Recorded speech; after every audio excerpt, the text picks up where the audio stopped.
नमस्कार मित्र। आप रामनवमी आने वाला है। आज मैं आप लोगों को रामनवमी के बारे में कुछ खास जानकारी दूंगी। रामनवमी का त्यौहार जो है ये चैत्र माह के शुक्ल पक्ष की नवमी तिथि को मनाया जाता है। धर्म शास्त्र के अनुसार इस दिन भगवान श्री राम जी का जन्म हुआ था। राम जी भगवान विष्णु के अवतार थे। राम जी के जन्मदिन के रूप में ये रामनवमी हम लोग मनाते हैं। रामनवमी के दिन ही चैत्र नवरात्रि समाप्त होती है। इस दिन माँ दुर्गा और भगवान राम जी का दोनों का एक साथ पूजा किया जाता है। रामनवमी का त्यौहार जो है वो बेहद खास होता है। इस दिन धरती पे पाप का अंत करके एक आदर्श राज्य की परिकल्पना को सोच में बदलने के लिए श्री रामचंद्र जी जन्म लिए थे। कहा जाता है कि रामनवमी का दिन पवित्र मन से राम जी का पूजा किया जाए तो सारी मनोकामना पूरी होती है। पौराणिक कथा के अनुसार शास्त्र में कहा गया है कि त्रेता युग में धरती से अत्याचार को खत्म करने के लिए और धर्म को फिर से स्थापना करने के लिए भगवान विष्णु ने मत्स्य रूप में पृथ्वी में आए थे, जो कि बाद में श्री राम को अपना अवतार बनाए थे।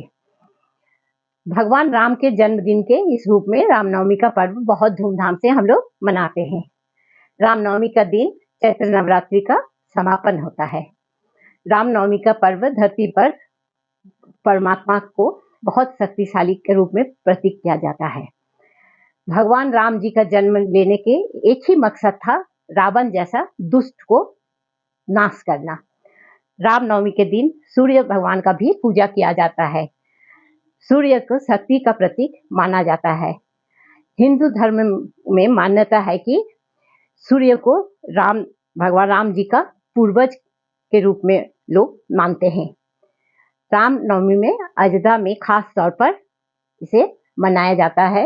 लोग अयोध्या में सरयू नदी जो है उसमें नहा धोकर ये रामनवमी का पहले जो 8 दिन होता है उसमें पूजा पाठ करते हैं, उपवास रहते हैं। उन्हें चैत्र नवरात्रि भी कहते हैं। नवरात्रि का अर्थ होता है कि 9 रातों का समूह। नवरात्रि का 7 और चैत्र नवरात्रि।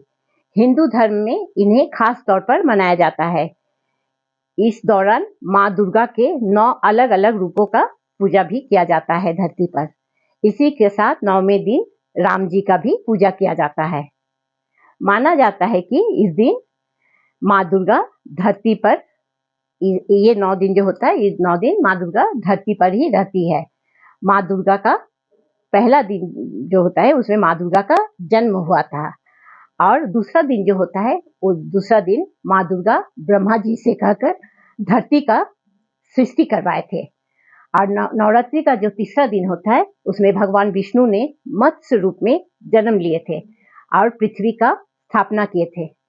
चैत्र नवरात्रि में ही भगवान विष्णु का अवतार माने जाने वाले भगवान राम जी का जन्म भी हुआ था।